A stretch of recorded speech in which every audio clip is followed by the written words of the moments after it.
Now we're going to transition to discussing lessons learned while building caregiver vaccine confidence at Keswick Multicare, again, a skilled nursing facility in Baltimore.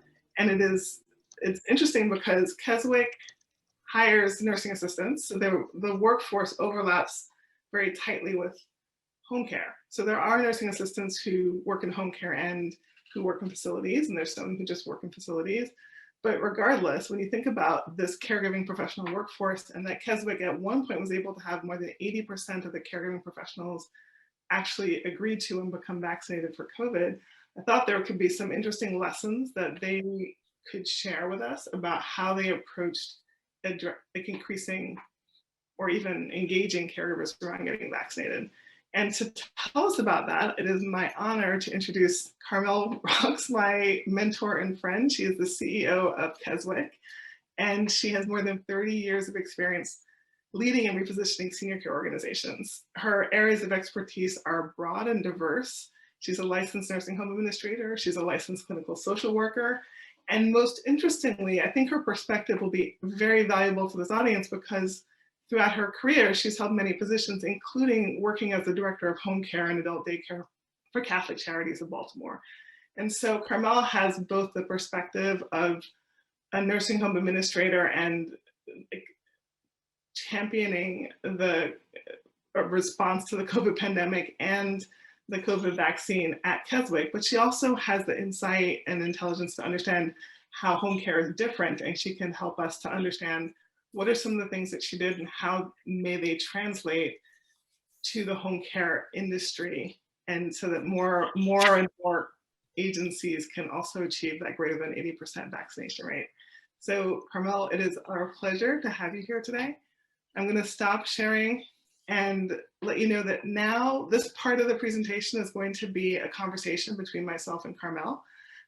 Depending on how you have your screen structured, you might see, so I'm Charlene. Carmel, why don't you raise your hand? There's Carmel. I see all of you, but I think you have the ability also to just see the speaker as they're talking. So welcome, Carmel. Thank you for joining us today. Thank you, Charlene. It really is an honor and a pleasure to be here and to be able to really honor the frontline caregivers. If we did not have them, we would have no health care delivery system in our country. And I think we all found that out during the pandemic. It suddenly really occurred to people what an amazing and critical group of folks it is who deliver care in people's homes. Absolutely. And also on the front line in nursing homes. Absolutely. And so with that, I agree completely with every word you said. Why don't you tell us a little bit about your initial decision making once you knew that a vaccine would be available and that the nursing assistants working at your facility were eligible to get vaccinated. And I bet you had some initial intuition that they might not be so excited about the vaccine. Right. How did you approach it at the start? And then I'll follow up with some follow-up questions that move us. Okay. So I think that it's really important to understand that although building vaccine confidence is a down-up experience, you have to have people in the leadership in your organization who are being thoughtful and sort of focused on it.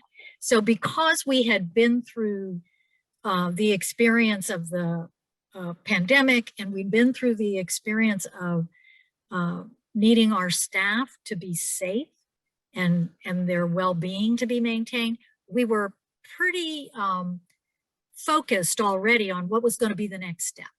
And so we actually started before there was a vaccine to kind of seed the ground for there being some confidence in accepting the vaccine. And part of this, there's not a good way to talk about this, I don't think, unless we want to be forthright about who our frontline caregivers tend to be. So in Baltimore at Keswick, Um, Almost all of our caregivers, frontline clinical caregivers, are African or African American. And they came from and come from the hardest hit communities in Baltimore. And those communities also have the lowest vaccination rates. So we knew that keeping them safe and protecting them and then building their confidence was going to have to take into account who they are as people, not just who they are as employees. And so we started out by drawing close to our employees during the pandemic and letting them know that our main goal was their safety and well-being, because the residents couldn't be safe and well if they weren't. And, you know, people who choose caregiving do care very much about the people they're caring for. And so they kind of got the connection, but what they really got was that we were concerned about them. And so we had a whole range of things we did during the pandemic, but we walked the talk. We proved to them that, yeah, we really were motivated to keep them safe. So when the vaccine messaging started, it all started in that context. Here is the next thing we're going to do to keep you safe.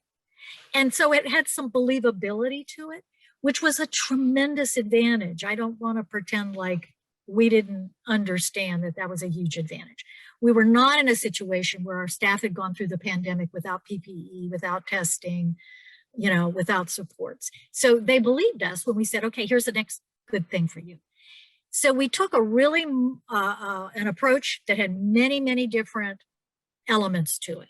We started by putting up posters and things around the building, not necessarily with people in them, but with animals and cartoon figures and things. And partly because we didn't want to do anything that began to have our staff feel like they were being blamed or anything. We sort of wanted to make it neutral. So we put a lot of graphic and written messaging out that the vaccine was coming. We finally got assigned our clinic, and we got assigned CVS as our partner for the vaccine. And then we really involved staff at every level in setting up the clinics themselves. So we had our frontline caregivers, we had our medical secretaries, we had our nurses, we had the social work staff, the rec staff. We had all kinds of different folks involved in helping us set up how the clinic would actually be run, because we had close to 300 employees that needed to be vaccinated in a 2-day window. And these are employees who are on all shifts. And so I think including them in the how to deliver the vaccine helped make them part of the process. And then we had big town halls that were mandatory, and you had to sign, and we gave you written information. All of the information was non-kind of scientific medicalized jargon, but really direct layperson messaging about the science behind the vaccine. We had small huddles. We had our medical director come into the small huddles, and our medical director is very well known by our staff. Many of our staff are his patients. And so they have he is a very trusted person for them. And so he came into small huddles and talked to people, and then he individually met with people who had questions and concerns. We really focused on the process part of it. You know, it isn't just the message, it's the medium. It's how you're delivering the message, who is delivering the message. So we also, had our director of nursing and the unit supervisors and, our head chef and people like that do some of the educating and just the talking, just the conversing. And so when we had the actual vaccines available, we made it like a big party. There was food, there was fun, there was a lot of just jolliness around it. And of course, everybody had the time to come and get their vaccine. So the threshold around, I can't take time off, I don't know where it is, no one in my community is getting vaccinated, why should I? You know, that was all sort of removed for us. So the thing that I saw that was so interesting when we actually delivered the vaccines was that on that very day, some of the staff who were hesitant and not confident about taking the vaccine saw their friends and their peers being vaccinated and decided right then and there to get vaccinated. And one really poignant observation I had was that there were two nursing assistants, and the one was getting vaccinated and the other one wasn't. And the one who wasn't came down to kind of see what it was all about. And of course, the person checking them in knows everybody's name and can speak to them, you know, oh, hi, you know, Cheryl, you're here. Well, so her friend literally took her hand and took her up and said, you know, I'll go in with you. It's going to be okay. You know, we'll sit together. You know, it's going to be fine. And, you know, literally stayed in line with her and went in with her and held her hand while she got the shot. But what changed her mind was not anything we had done. It was because her friend was getting vaccinated. So we did see after the first clinic that when people were able to observe that no one got awful sick and no one died and everybody seemed to be fine and it didn't even hurt that bad. And, you know, the sort of general word got out. The second clinic that we did the Pfizer. People who missed the first time around came in the second time around. And so we just kept seeing this increasing acceptance of the vaccine. What we, I think, are faced with now, and I'm part of a group in Baltimore that's working on this. Baltimore is one of the cities that got a Rockefeller Foundation grant to do micro interventions in neighborhoods where there's low vaccination acceptance. What we are seeing now is that we have 289 full and part-time employees. That doesn't include our on-call staff. And of those employees, only 22 are unvaccinated, 2 of them for medical reasons. 10 of them have declined, and 10 of them are on-call staff. So we're now focused on new people coming in who are not vaccinated. And, you know, this is still an emergency use, and we've chosen not to mandate the vaccine while we're still in emergency use. Excuse me, the trash collecting people who do such a beautiful job in my neighborhood just zoomed by with their truck. Oh yeah, they're backing up. So we are now trying to make sure that we're connecting people not only with trusted peers who understand how to explain, or trusted supervisors, medical director, or whoever, but who is in their community that is working on vaccination hesitancy. And, you know, Baltimore discovered, like a lot of other communities, you can bring the mobile unit into the neighborhood and no one is going to come over and get, you know, Bill Gates' chip in their shoulder. You know, they are not doing it.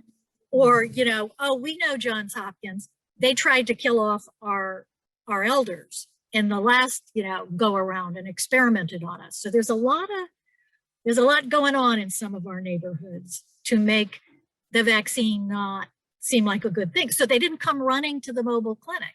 So now this Rockefeller Foundation money and this coalition that's formed is focused on these really micro, very targeted approaches. And so what we're trying to do is hook up our new employees who are unvaccinated and our hesitant employees with what's happening in their community. Is there someone they can talk to in their community? We have had the experience, Charlene, where there are people who are the trusted advisors who are telling people not to get vaccinated. So, you know, that's a whole separate piece of work that is outside of our pay grade. So that's kind of the approach we took. And as you can see from our numbers, it's been very successful. I don't know if there's something more you wanted me to say. No, don't worry. I'm coming back with questions. Okay. So that's my story. It's a great story, and thank you for sharing that. And as you were describing what's going on in some of the Baltimore neighborhoods with the mobile van versus the micro interventions, I think you described an excellent illustration of how addressing constraints without addressing confidence is a waste of time, right? So you make access to the vaccine easy, but that it's irrelevant. No one's going to take it if they don't have confidence in the vaccine to begin with. And so the micro intervention approach sounds very similar to what we're going to talk about in this context of the trusted messenger. Go ahead. No, go ahead. I was going to say, as you were talking about what you did at Keswick, I wanted to break it apart into smaller pieces and invite you to explain a little bit more. So you talked about the medical director engaging in small huddles with staff, and that the medical director was already the physician for many of your staff. And so he, in many cases, if you bring in an outside doctor, no one's, or even most medical directors, I think, there's not necessarily that level of trust between the staff and the expert physician who's coming in to spout wisdom and knowledge. I think that was that intentional? Like, did you understand the trust that already existed, or was it a nice coincidence when you chose him to lead the education efforts? Yes. So I recognize that we're kind of a unique organization in that we have a physician practice, including a medical director, that are on site every day and are delivering care to the residents. And for, 15 years have been working side by side with our staff. And now I'm going to talk about something that gets kind of skirted around sometimes, but I like to go right to it. You can't really talk about vaccine hesitancy in healthcare without talking about race, ethnicity, and class. And one of the things that happened for us at Keswick is our caregiving staff is all African and African American for the most part. Our medical director is a person of color, all of their supervisors, the director of nursing. In other words, there is already more of the ability to see, oh, this person reflects more of who I am. Then, for instance, the old lady white CEO. Okay, so I could get up there, and they know me well because I connect with my staff a lot, and talk about how I was going to make sure our organization did everything to keep them safe. And this was the next thing we were going to do for them. But what really mattered was that people who look like them, people who live in their communities, people who share their value, sometimes share their ethnicity, are from the same African nation, for instance,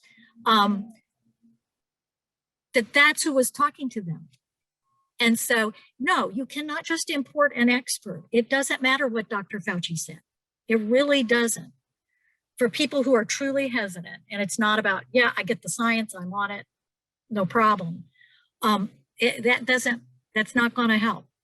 And especially in a city like Baltimore that has a long legacy of mistreating, particularly the African American community when it comes to healthcare. And the other thing that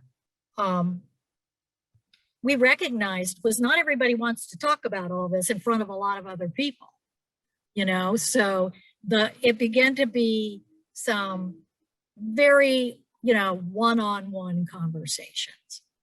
And there were, we had lots of conversation with the people who are sort of trying to build confidence about the fact that this is really first and foremost about just listening respectfully and compassionately to a person. And there can be no eye rolling. There can be no browbeating. There can be no, that's stupid, you know, who gave you that crazy idea? Stop looking on the internet, you know. It has to be, tell me what you think about this and what your concerns are. And then the concerns have to be treated like they're real, whether they are or not. Do you know what I mean? Whether scientifically they make sense. It doesn't matter. If the person's worried that the vaccine's going to alter their DNA, then you got to go with that concern. So we leaned into that really hard. Thank you, Carmel. Last question. Can you talk about the impact of peer-to-peer messaging? You mentioned that sometimes the messenger was from the same nation, or that you know, the more powerful voices were the voices of trusted peers. Was that accidental? Like, oh, they happened to tell each other? No, that was on purpose. No, we knew we needed to do that. We knew this could not just be, it couldn't feel in any way like it was coercion. So just somehow removing the, we were coercive, and then we said you did have to come to at least one session, you know, where we gave out information and let you ask questions. But other than that, there was nothing coercive about it. There was no, you're going to lose your job, or everybody's going to hate you, or, you know, I don't know, stuff that people get scared about if they aren't vaccinated and the people around them are. We tried not to guilt them into, well, you know, you might make your patient sick and they could die. So we left that, all that blaming framework out. We really talked about, this cannot be about that. This has to be really done in the framework of true kindness and empathy. And so we didn't have people who weren't going to be able to do that in the position of being the trusted messenger. Because, you know, there are some people, they were, and I have to say, there are some people who actually did respond to a friend or a coworker just, you know, doing tough love stuff with them, like, you know, suck it up and take the vaccine. You know, I'm going to take it, you're going to take it, we're going to take it, that's it. We're not talking about this anymore. So there are people who actually responded to that, but they would not have responded to that, you know, from the director of nursing or, you know, from me. So yes, that was very deliberate. And partly, you know, and you know this, Charlene, we got a lot of practice during the pandemic. You know, helping people with, yeah, the mask, yeah, the PPE, yeah, the testing every week. Yes. And, you know, we'll come pick you up so you don't have to ride the bus. We'll have a shower. You can come and shower and, you know, put on fresh clothes before you go home because you're worried about bringing this home. You know, we're going to hook you up with the food bank. The people can enroll you in benefits. Oh, you know, your family members having trouble getting their unemployment. We have someone who can help you try to navigate that. So we got right up alongside of them and just did that consistently. So there were some relationships that had developed throughout the year of the pandemic, so that when we got to having a vaccine, it was sort of already activated. And I think it proves that trusted small micro interventions can work. You just have to have a framework in place for it. Absolutely. Last question. If you put on your old home care hat and think about the interventions that Keswick did through the lens of a home care agency, what parts of what you did are applicable to home care? I mean, clearly there's not going to be a building with a shower that a home care agency can send their staff to change their clothes before they go home. There are some elements of what you offered that are tied to being in a congregate setting, what's most applicable? What can home care, the home care industry, learn from what you did at Keswick?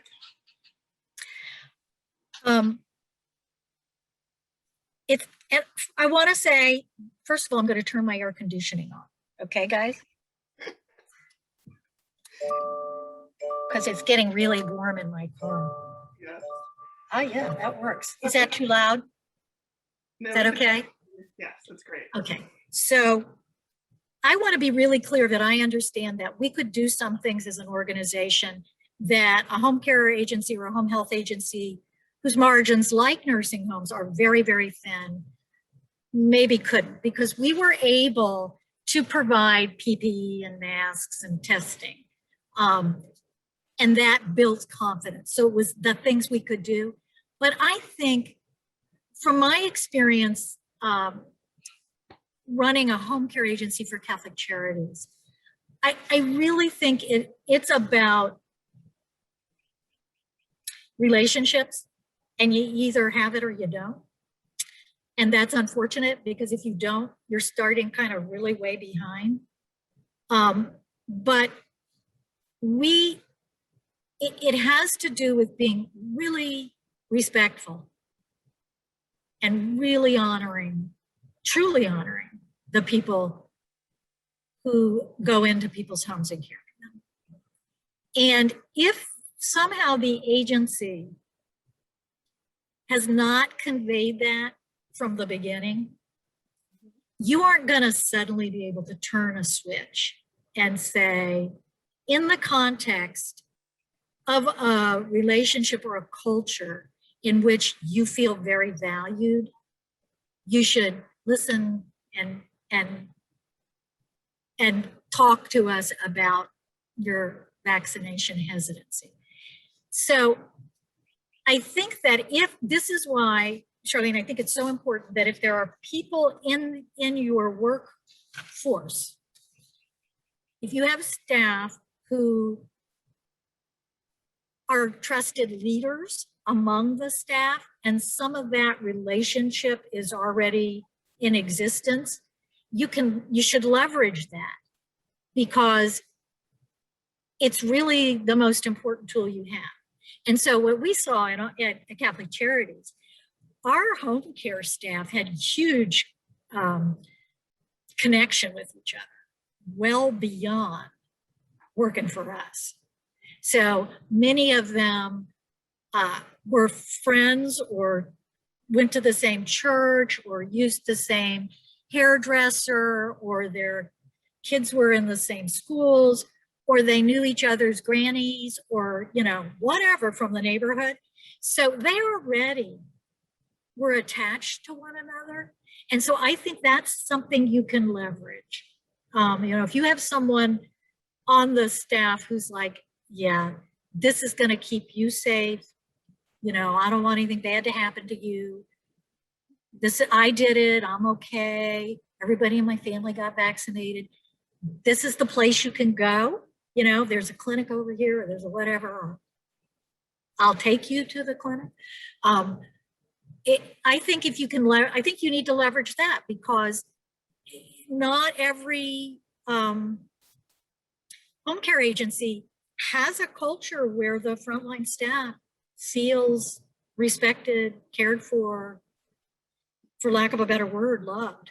And so you have to leverage what you've got. It's the relationship they have with each other. And this is a dicey one, but I would say also the relationship they have with the people they care for. So if you have really high uptick on taking the vaccine among the people that your staff are caring for, and they're like, yay, the vaccine, and see, I'm okay, that actually can be leveraged in some ways, in a positive way. But I would say stay away from coercion, from anything that looks like blame or coercion. That just builds the wall. That was fantastic, Carmel. Thank you for sharing your lessons learned at Keswick and just your passion for and genuine concern for caregivers shines through in your description of how to approach COVID vaccine confidence among caregiving professionals in long-term care. And so with that, we're going to transition. If you have questions for Carmel, we're going to have a Q&A at the end for both me and Carmel. I'm going to share the other intervention, and then we're going to open it up for questions and answers for both of us in just a few minutes. So you can throw them in the chat, or you can jot them down so you don't forget them, and then we will get to them shortly. All right. So let's talk about this intervention that we designed with Houseworks, which is a large private home care agency in Massachusetts. We worked together between February and April, and I'm going to walk you through how we approached building vaccine confidence through trusted messengers. So first, and a lot of this is going to sound familiar because Carmel actually described some of these techniques. You have to select your trusted messenger. And it doesn't matter what their job title is. They don't have to be your director of nursing. In some cases, that might not be the right idea. You have to figure out, where does the trust already exist? Recognize that peer-to-peer approaches are extremely effective, but even if it's your administrative assistant, it's your scheduler, it could be anybody. Trust is more important than title, and having a baseline of trust with the messenger is what matters. So even if the person is not an expert on vaccination or a scientist in any way, you can build that capacity, but the trust is the most valuable element, and finding that person who will be trusted by the caregiving professionals is the most important first step. And we did that. The agency identified 2 former caregivers who had been promoted to the role of caregiver engagement specialists, and they served as the vaccine champions at the home care agency. So then we went through, I interviewed them, and that list of caregiver concerns I shared earlier really was the outcome of that survey. I'm sure a lot of these concerns actually occur across agencies and occur well outside of caregiving professionals. There are a lot of really important concerns that people have about the vaccine, and they all make sense if you take a step back and look at them through the lens of a caregiving professional's experience. Even the most preposterous ones actually are logical. And so having that baseline of respect for the concern, not being disrespectful when someone is describing a myth to you that sounds ridiculous, just trust that there's a logical thought process that led them to adopt that belief system, and maintaining that respect is a key part of either building or maintaining the trust that will enable you to influence them over time. Oh, it's 2 to 4. It means one of my slides is out of order. There we go. So then you build the capacity of the trusted messengers. So what we did was I think you don't need to do as much as we did. I actually did 10 hours of in-depth education of these messengers. You don't need to do 10 hours, but by the time we were done, they were experts on the vaccine, and they were caregivers. They could explain to you in very plain language where your DNA is and why the vaccine can't get into the nucleus of the cell to access the DNA. And they could communicate this in ways that were so simple that other caregivers understood and believed them. So if I, as the doctor expert, showed up and did a presentation on why the mRNA vaccines do not damage your DNA, nobody would listen. But by having a living curriculum that we shaped each week based on what the caregiver concerns were that were being expressed, we were able to cover topics ranging from, like, the DNA one was a big one. Why was the vaccine was developed too quickly? We were able to spend a lot of time teaching them about the SARS pandemic, research that started decades ago, and how all of these, how the science was implemented differently in terms of the vaccine research, how trials were done overlapping at the same time when usually they're done separate, over the course of years, and how the prevalence, like the massive amount of SARS-CoV-2 in the environment, made it easier and faster for study subjects to bump into the virus, and therefore the studies could move faster. So again, if I did a presentation on that, nobody would really understand what I was talking about. But by making sure that those two champions really understood all of it, they were able to have everyday conversations with other caregivers and address the concerns one by one by one. So we didn't have a set curriculum that was pre-made. We basically built a set of talking points that were directly tied to the concerns they were hearing from caregivers. And then we had them actually do proactive outreach. So it was a very intentional program. They were publicly identified as vaccine champions, and then they actually were, they went to, like the agency actually had caregivers coming in each week for COVID testing. So they would actually go to the place where there was testing and actually have real world in-person conversations with their peers. They would get on the phone and do outreach by phone to caregivers. And the fact that they were making themselves available as a resource, everybody knew that, okay, these two people, they know what they're talking about. If you have a question about the vaccine, you can go to them. And suddenly they found themselves very busy in responding to real-time, real-world questions. So we had a system where I would meet with them every week, sometimes more than one time a week, to really build their capacity.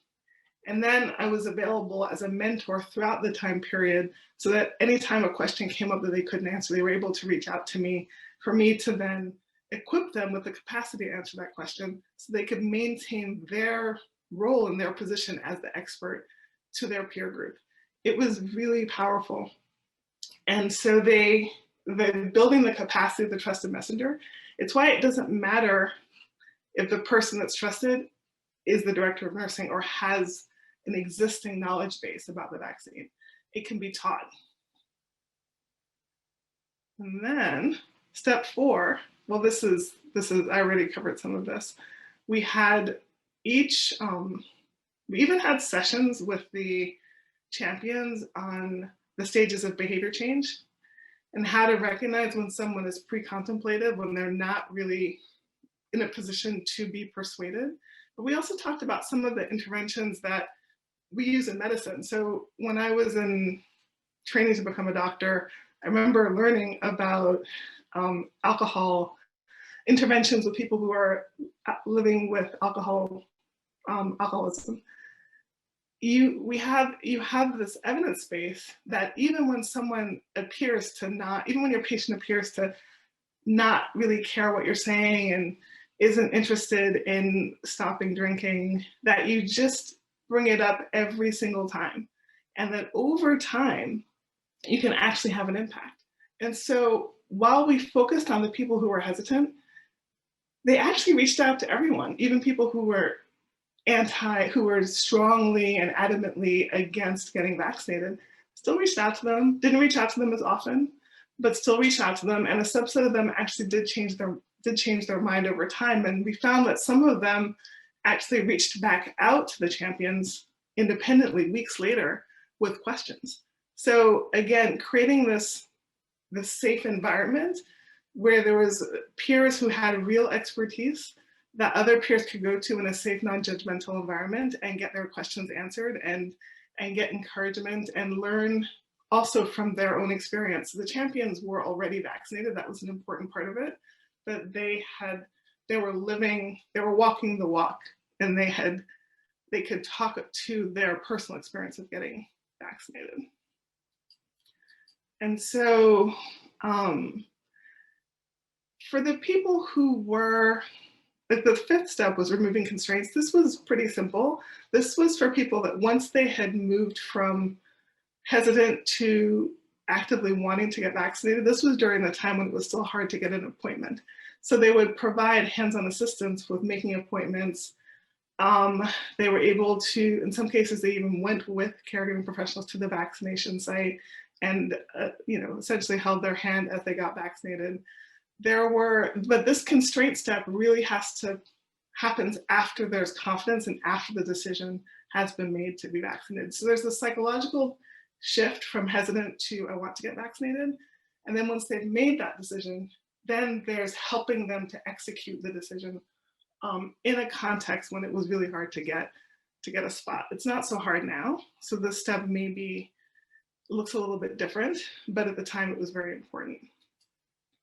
And then compensation, right? So these vaccine champions actually did get a significant bonus for their efforts, and they had a genuine passion for, because they believed that the vaccine would help save lives, and they believed it would reduce the chances of people getting COVID. And so they had a sense of mission, and they had already started to engage their peers even before we designed the intervention. So they were compensated with a significant bonus for their efforts. Okay, so let's talk about, I've already discussed some of this, but I'm going to walk you through some of the findings that came from this intervention. So we used this trusted messenger model with the 2 vaccine champions being the trusted messenger. And we found that among the caregivers that were hesitant, 2 out of 3 actually got vaccinated after the intervention. Out of the people who were vaccinated at the agency, they were initially, all the people who were initially hesitant, 2 out of 3 of those, I'm saying this backwards, 2 out of 3 hesitant caregivers got vaccinated after the intervention. So let's look at, we did a survey before we started and trying to figure out kind of where people's minds were around vaccination. So we wanted to see if people wanted more information to help them decide if they should get vaccinated, and more than half actually wanted more information. I was surprised by the second one. I didn't think that knowing that a client wanted vaccinated caregivers was going to be a factor, because it just didn't seem like it seemed like it would be more in the agency's interest to meet the client's needs than the caregiver's interest, but more than half were also influenced by the requirement to get vaccinated. Not many, I thought they might care about whether or not clients were vaccinated, but a minority of them cared about whether or not clients were vaccinated, and more than half were quite worried that the vaccine might hurt them. And this was a survey with 111 caregivers. Okay, and so when we took a step back and looked at all of the conversations that we had with caregivers, there were so many, and we found that there were five categories that people seemed to fall into, but the 2 most common were people who were not interested, but still seemed to have all these questions, but they were definitely not interested while asking questions. And then there were people who were not sure, they were clearly hesitant, but seeking more information. So that's where most people fit in. And the people who were not interested but seeking more information functionally were just like the people who weren't sure but seeking more information. So if someone is seeking more information, they're in a all right, ladies, I gotta get to work. Yep, we got it. I'm gonna put it down there. Y'all have a good day, all right? Can you go on mute, please, whoever that is? Thank you. Okay, so this is a more detailed approach. So we looked at all the caregivers who got vaccinated, who were actively seeking their first vaccination shot as of April 18th. It was 141 caregivers. 24% of them were already vaccinated before we came along. And then 76% were initially hesitant. And then out of the ones who were initially hesitant that did not get vaccinated, that was where we had 2 out of 3 who later decided to get vaccinated. But the outreach, it wasn't a single session. It wasn't that, a champion would have one phone call or one, chat during the testing event. They called them multiple times. Most hesitant caregivers, we had many, many weeks together. And so sometimes the calls were spaced out 2 to 3 weeks apart. For people who were very, very aggressively not interested in vaccination, we spaced out those calls to be about 4 weeks apart, 4 to 6 weeks apart. but we had multiple touch points with the same person. So the same champion having multiple touch points with each individual caregiver. So it was very much an individualized approach where the messaging was tailored to the particular concerns and worries of the individual hesitant caregiver. But it was very effective. Okay, so what are some of the lessons we learned? Meet people where they are, don't try to persuade anyone. That is one of the points that Carmel made earlier. It is so important to be respectful of caregiver reasons for hesitancy. It's like without that, there's just, you have like zero chance of having an impact. Finding the trust where it already is, building the capacity of your trusted messengers, tailoring the messages to the specific caregiver. And while our intervention was individualized, you could actually cluster the concerns. And so if you don't have the capacity to literally have someone talk to each and every caregiver many times, you can, the types of concerns caregivers had really did cluster around certain topics. And so you can tailor messages and potentially take a small group approach.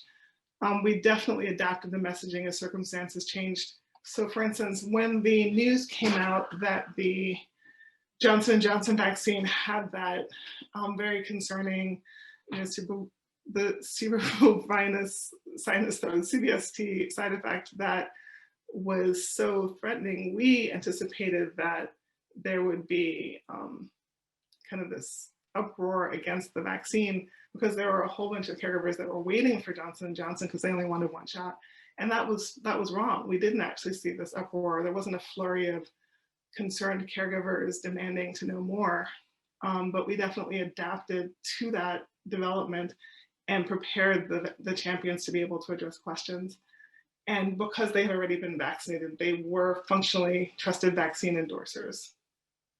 The other things on the list actually come from, there was a consultation of experts in Chicago a couple of weeks ago. And these are some of the other things that they recommended. So responding to adverse events, that's what we did with the Johnson & Johnson side effect. And emphasizing support for vaccination, not naysayers. I'm not sure I totally agree with that because it's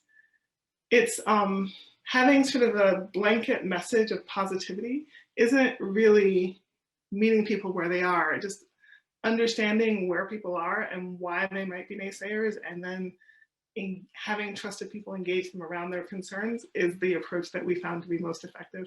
And it's an approach that is really kind of not specific to the vaccine. This idea of trusted messengers, the trusted messenger model, is old and has been used time and time again in public health for different purposes. So I'm going to pause there, stop sharing, and open the floor for questions for me and for Carmel about Keswick or the work we did with Houseworks. And if you want to ask a question, there's an option to raise your hand in Zoom. So if you go down to the bottom of your screen and click the reactions emoji, there's a raise hand option there.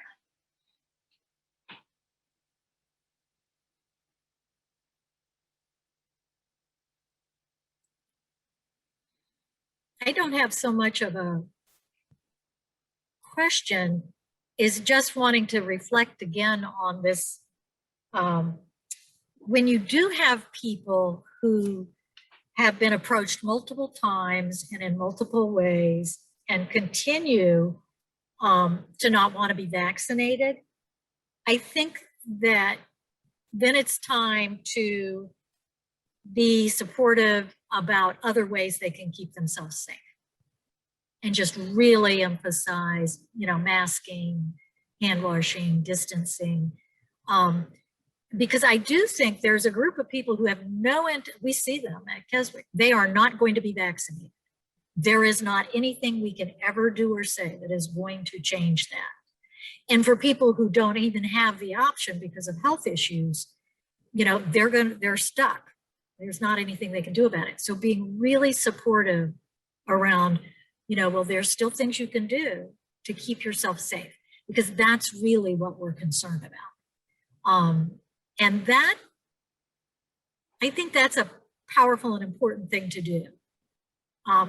and to recognize there's going to be a group who can't or just won't, no matter what. Yes, that is absolutely the case. One of the lessons that we learned, though, was that we don't know who that group is initially, because a lot of people say that and then they get vaccinated. Yeah, yeah. So keeping space for people who are very much unwilling to get vaccinated, to change their mind, so that there's no judgment or you know, making fun of them or anything. Right. Create space for people to evolve.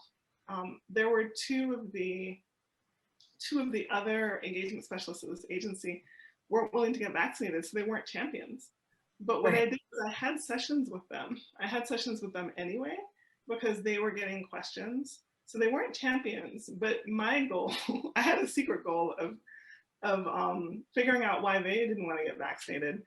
And they got vaccinated. They were very much against it. They were not going to get vaccinated, but their concern had everything to do with their fertility. They were both in their late 20s and they wanted to have children, and nothing was worth a potential threat to their fertility. And so we had a couple of sessions where we did a deep dive into why there wasn't any evidence that the vaccine would negatively affect their fertility, and that there were people who were in the trials who got pregnant. So even before all of the recent data about how the vaccine might be beneficial in pregnancy, back then we just had people, you can't be pregnant when you enter a trial, but the trial can't prevent you from getting pregnant while you're in the trial. So babies had already been born. And their other concern was their parents. They lived with family and they had older family members. So we did an analysis of risk of when you acquire COVID, but you're older. And everyone knows that older adults are more susceptible, there's greater risk. But we dug into some numbers, and we dug into the relative risk of them in their 20s and their loved ones in their 70s and 60s. And I don't know, magically, somehow 2 weeks later, they got vaccinated. So it's correlation, not causation, but there's lots of suggestive evidence that these approaches can have a real impact, especially if they are done in a way that respects the underlying concern. Tiffany, I see your video, which means maybe you have a question.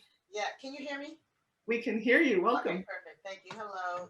This is wonderful. Thank you. I've been listening. So my dilemma is I have about approximately 500 500 to 600, I have to say 500 active caregivers. And what we're experiencing now is our clients are saying, is this caregiver vaccinated? If they're not, then they don't want them in their home. Already the facilities that we cover, that's good, because they're like, effective April 1, they can't come in unless they're vaccinated. And of course they wanted to keep their jobs, so they did. But we're finding when it comes to our private clients, we are just overworking the same caregivers because other ones won't get vaccinated. So I love all your ideas, but it's hard for me to try to reach 300 people and work one-on-one and try to get them in a town hall. So my question for you, and even other people to jump in, is what are you doing with these people who refuse to be vaccinated? And now private clients are asking for them to be vaccinated. And we've lost cases like, if you can't get me a vaccinated one, then you won't get this case. So our push is, now we're like, okay, let's try to hire more in case, if we say, okay, you must be vaccinated by August 1 and a lot drop off, we can at least have enough in our supply. So I guess I have a two-part question. What are you doing with those people who refuse? And then has anyone made it mandatory that you have to be vaccinated yet? Can I just respond to that a little bit? So one of the things we've done is a lot of engagement on social media. So we do messaging where we know our caregivers are active, and then we also text them messaging. A lot of text. Okay. So there's a lot of that going on. The question about the mandating, So right now, Lifespan in Maryland, which is the big service provider organization, we're getting ready to do a survey. We only know of one nursing home that is mandating vaccination. And they lost 2 employees when they did that. And that was it. Yeah. So I don't know what will happen on the home care side. Because it's experimental, what an unfortunate term to have used. And it's experimental use. Mostly on the nursing home side, the fear of being sued, the reality of being sued is significant. And so everyone's waiting for it to no longer be experimental, because once it's not an experimental intervention, it will be mandated.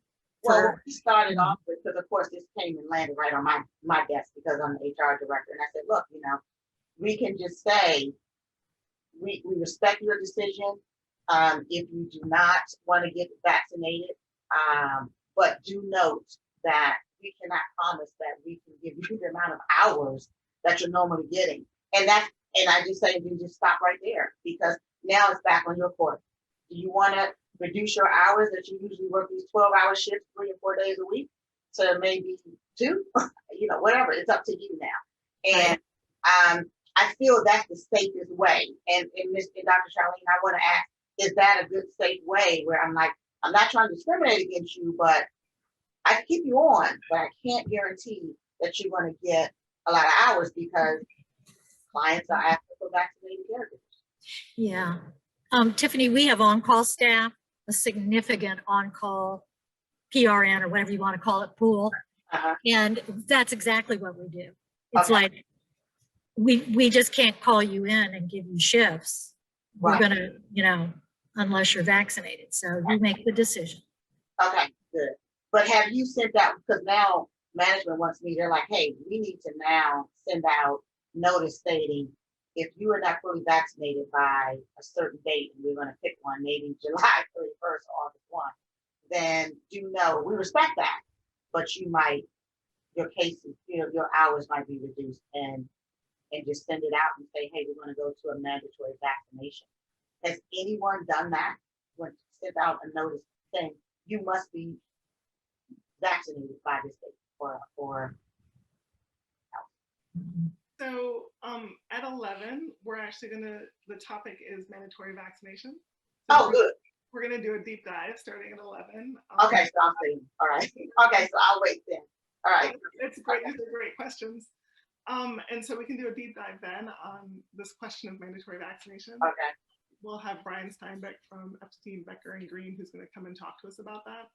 The other question I have for you before we switch to Cheryl's question is, does your agency have the capacity, or have you guys tried any of this sort of trusted messenger approach? Because your most cost-effective way to meet the demand for vaccinated caregivers is to engage the caregivers you have around vaccination, not through a punitive standpoint, but through, and not from leadership down, but to find some kind of trusted messenger, peer-to-peer, intentional approach to addressing concerns. Do you guys have the capacity to try some portion of that in the meantime? We do, and we're actually, like you call them, vaccinated champions. And we're also looking at getting buttons, saying I've been vaccinated. But the one thing, the reason why we haven't sent out the letter yet saying, hey, everybody has to be vaccinated this day, is we want to put it into another letter form, just saying, hey, giving some tips on why it's good to be vaccinated, also providing them with where they can go, because now here in Maryland, DC, and Virginia, you can just walk up, you don't even need an appointment anymore. But we wanted to dispel some of the myths. So some of the things that you had on the presentation, I was like, okay, this is what we'll put in the letter, and make it no more than 3 paragraphs, but we just want to get it out to try to dispel the myth, because 90% of our caregivers are from West Africa. And so they have their own culture and myths and beliefs on this vaccination, on this vaccine, and they don't trust it. Well, thank you. We will definitely talk about mandatory vaccination at 11. It sounds like you have a real opportunity to identify some of the um, West African caregivers in your workforce that have been vaccinated and engage them, incentivize them to serve as trusted messengers so that there's a within community impact. If you can, I'd bet, let us know if you are able to do that individual kind of one-on-one messaging as opposed to the group messaging, Okay. and see if you get some percentage of conversion. If you do, let us know. I'm just curious, and I'm optimistic from what you've described that you might be able to have that impact. Well, then, thank But let's circle back at 11 for the mandatory vaccination. And Cheryl, you have raised your hand as well.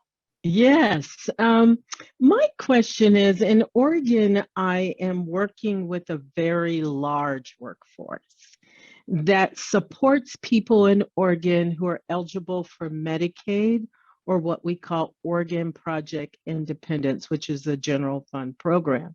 We have about 40,000 workers.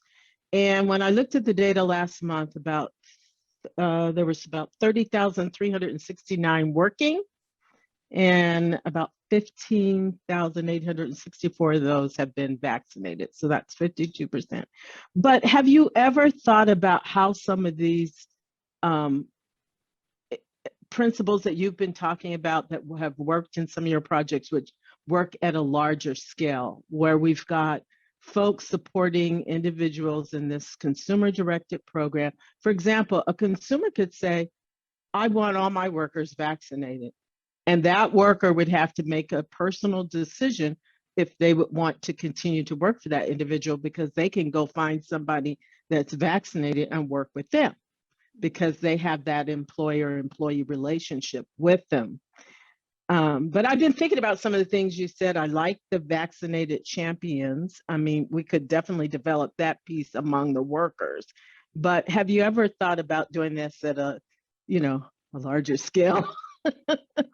So my career before was in public health. And so when I worked at USAID, US Agency for International Development, I was doing global HIV work. And one of my specialty areas was HIV testing and counseling. And so we designed interventions that were applied all over the world, like in countries in sub-Saharan Africa, South and Central Asia, that are designed to increase demand for HIV testing in communities where HIV testing was highly where HIV was highly stigmatized. And it's the same concept of how do you incentivize a population to engage in a health behavior that has a benefit for the group, right? It is a benefit to everyone if people with HIV are identified as having HIV, can be put on treatment and be less likely to transmit HIV, or to engage in safer sex behaviors. Like the reason for the HIV testing wasn't just the individual benefit, it was really a population level benefit. How do we reduce the spread of HIV, early diagnosis and treatment?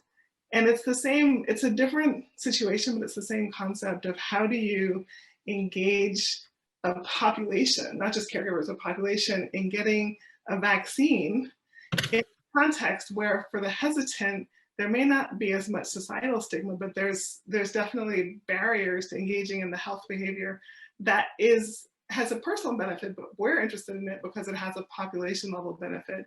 The more we're vaccinated, the less opportunity this remarkably horrifying virus has to keep hopscotching around and mutating into these very disturbing variants. And so Yes. So when you ask about the population level, yeah, I spent my career on that. That's not what we did here with this particular, as a consultancy. But if you wanted to talk about that, I'd be happy to hop on a call and we could think about how do you design an intervention at the population level, with the population in your case being the 30-something, I guess the 15-something thousand. Well, the 15,000 was the vaccinated group, but the actual working group is 30,369, and they work in 3 different areas. They work with older adults and adults with physical disabilities, then individuals with intellectual and developmental disabilities across the lifespan, and then a small group of individuals experiencing a mental health condition. So we go across 3 population groups that they support. Okay. Well, yeah, let's hop on a separate call. We can do a deep dive on that. Sure. Thank you. Sure, thank you. It is 10:30, so we're about 10 minutes behind our schedule. It is time for the break. Yay. Once you come back, we're going to invite you to join one of 2 breakout sessions. So one breakout session will be with me and one breakout session will be with Carmel. Carmel will be focusing on how do you translate some of the lessons from addressing caregiver vaccine confidence in long-term care? How do you translate that to home care? And how do you translate that to your situations? And with me, we'll be able to do a deep dive on some of the things that we learned with the intervention with HouseWorks in home care and the Vaccine Champion program, and some of the things that worked, some of the things that didn't. So I'll see you back here at 10:38, and don't be late. All right, we'll see you soon. Hey, everybody. So it is almost 11 a.m. Let's do some report out from the breakout sessions, and then we're gonna switch gears and focus on mandatory vaccination. Welcome, Brian. Just bear with us while we wrap up the last session. So Carmel, are you the reporter outer from your session? I think I am.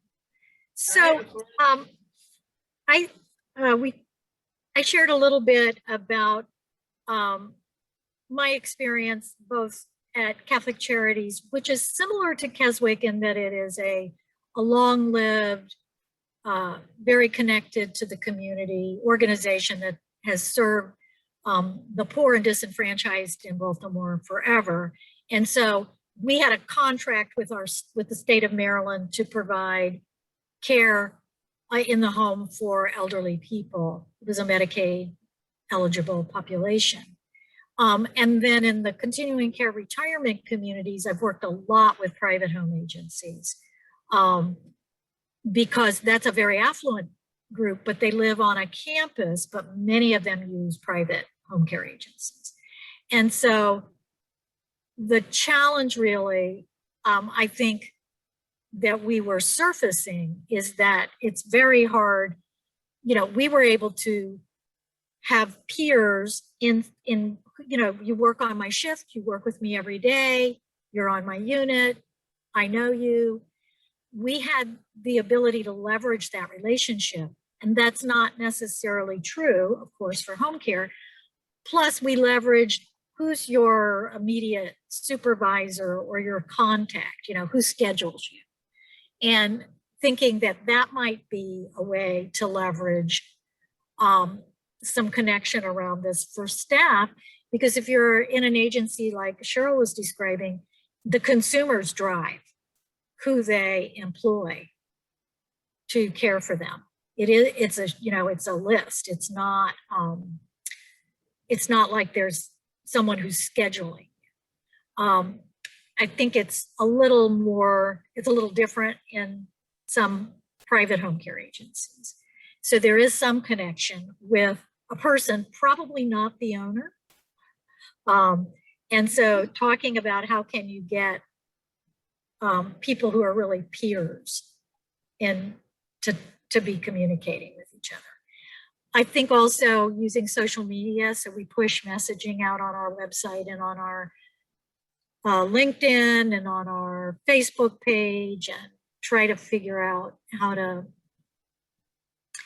create positive messaging.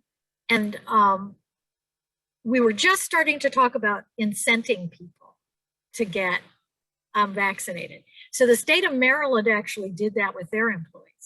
They paid their employees to be vaccinated. We decided not to do that. And I don't know of any home care agencies in my area that are doing it, but we were talking about the fact that some do just, you can be in a lottery and you win a gift card, or just things to kind of inspire people to get engaged. We've done that with a lot of different things where it's a raffle or there's a prize or something like that at the end. And that gets our employees interested in ways that other things that we do don't. And ways to recognize if you have a company website or anything like that, I do think it's okay to celebrate your numbers if people are being vaccinated, thank people, do things that lift up the people who have felt confident about getting vaccinated, and just sort of continue to encourage the others. So that's kind of where we left it. I think this question of, do you incent people with pay or with treats or with recognition, is a really good question. Okay, thank you. Thank you, Carmel. It sounds like you had a rich discussion in that breakout session. So I'm really glad you were able to participate in the webinar and to present and to lead the breakout discussion. It sounds like you were just getting to the good stuff. And in our breakout session, we actually took a different take. We talked a little bit about how at Radnara's place of work, it's the non-clinical staff who are most interested in getting vaccinated, and so the people who are most at risk seem to be the least interested in vaccination. And then we pivoted and ended up talking just about our friends and family and the people who are hesitant in our personal networks, and how we may not actually be the trusted messenger in our personal lives. Like, it might seem like my sister-in-law, for instance, still won't get vaccinated, but I'm not the trusted messenger for her. She will probably eventually change her mind, but it won't be because the in-law sister doctor was like wagging her finger and telling her about it. And so sometimes we can have the challenges we have at work about encouraging uptake of the vaccine also translates to our personal lives. And how do you think about your role in those different settings? And so that was the bulk of our conversation in our breakout session. So thank you, Radnara and Lorelei, for that. And with that, I'm going to pause and have us choose your emoji of choice to put a shout out of appreciation for Carmel in the little reaction section. Thank you, thank you, thank you. I know she has to break away. I'm giving her one of everything, a heart, a thumbs up, and a clap. So we really appreciate you. I know that the attendees found it really valuable. Thank you for sitting in your hot car for 2 hours.